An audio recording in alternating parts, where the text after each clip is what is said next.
Good day, this is News Compact reaching you from Olusola Television. I am Olusola Iyanuoluwa. First headlines.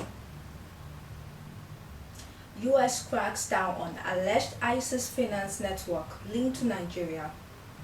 Tinubu pushes for quick passage of state police bill as Senate debates security reform. Makinde imposes curfew on 10 Oyo local government areas over security concerns. Ex-Kan president faults Tinubu administration as Onanuga defends government over hunger claims. Police intercept 47 sacks of military uniforms in Lagos, arrest suspect. Now the news in details. The United States government has designated a Nigerian national and 3 Nigerian companies as alleged financial facilitators linked to the Islamic State ISIS. The U.S. Treasury Department announced the sanctions on June 22, 2026, identifying Mukhtar Adamu Muhammad as the person accused of helping move funds for ISIS in West Africa. The companies listed include 929 Exchange Bureau de Change Limited, Manhattan Bureau de Change Limited, and Generation Currency Bureau de Change Limited.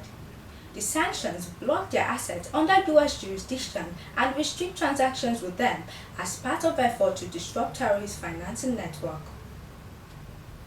President Tinubu has asked the Senate to speed up consideration of the proposed state police bill, a move aimed at changing Nigeria's current security structure and allowing states to establish their own police services. The president's request was contained in a letter dated June 15, 2026, which was read on the floor of the Senate on Tuesday, June 23, by the Senate President, Curfew. In the letter, Tinubu described the proposed constitutional amendment as a major step towards reorganizing Nigeria's security architecture and improving the protection of citizens. The bill has now been referred to the Senate Committee on Constitution Review for further legislative action. Speaking on the matter, Senate President Mukhtar Adamu said the proposal is expected to go through constitutional amendment and additional legal processes with safeguards put in place before implementation. To the Committee on Constitutional Review to present the report back to us for further legislative action. And I've always emphasized that even the current governors will one day leave office. They should not be afraid of the state police that they created, and therefore there will be a lot of safeguards. We need a minimum of 2/3 of distinguished senators to be able to vote on constitutional alteration. That means it is important for all of us to be here, and I know that members of public who elected us will also be interested in knowing those who actually participated in this constitutional responsibility. The issue of state police is an issue now that cuts across all political parties.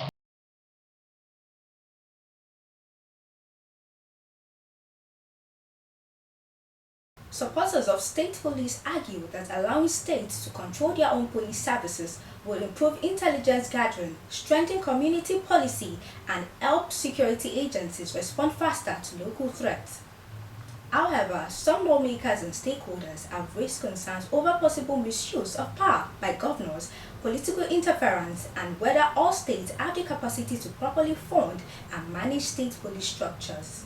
Meanwhile, Senator Garba Madoki has offered a different perspective, arguing that Nigeria's security challenge is not only about creating new laws or institutions.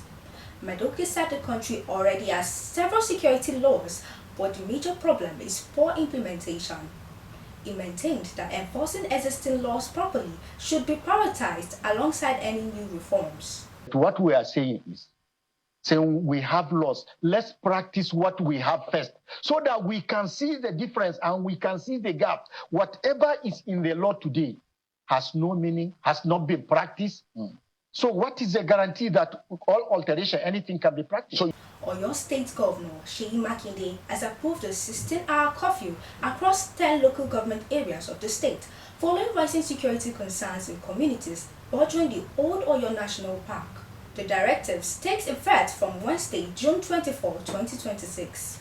According to a memo issued by the Secretary of the State Government, Professor Musibao Babatunde, the curfew will run daily from 4 p.m. to 8 a.m. and will remain in force for an initial period of 48 hours while authorities assess the security situation.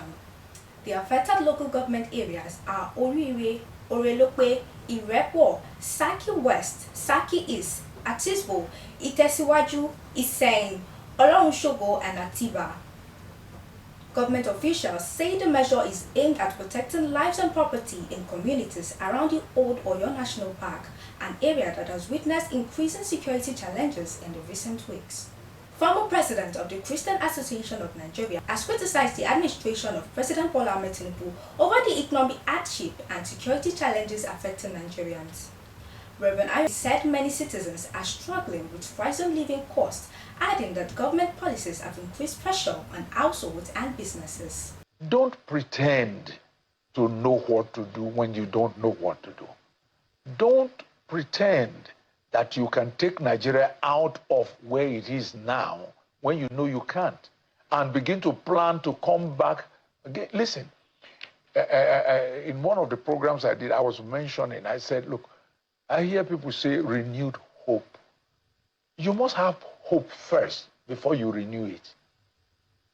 The average Nigerian today has no hope. Reacting to concerns about hunger in the country, presidential aide Onanuga said he does not see the level of hunger many Nigerians complain about. Speaking in an interview, Onanuga defended the Tinubu administration reforms, saying government interventions and programs are providing support for citizens. I think it was coming from the Central Mosque, and somebody now did a voiceover.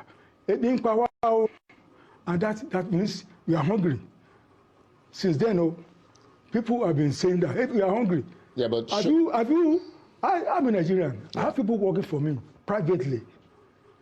I don't see the level of hunger people are talking about, because I see them and I keep asking them questions. How are things? How are they adjusting? What are the problems? The presidential aide argued that the country's economic reforms are aimed at long-term improvement, while critics continue to demand quicker relief from the rising cost of living. The Lagos State Police Command says it has intercepted 47 sacks of military camouflage uniforms during an intelligence-led operation in the state. The truck conveying the items was stopped while allegedly heading towards the southeast. Police said 80 cartons of substances suspected to be illicit drugs were also recovered from the vehicle. The Commissioner of Police in Lagos State, CP Tijani Fatai, said the items were recovered during an intelligence-driven operation carried out by officer of the anti-kidnapping unit. This was intercepted by operatives of the tactical team while they were trying to move this out of Lagos State. We got the information and we swung into action.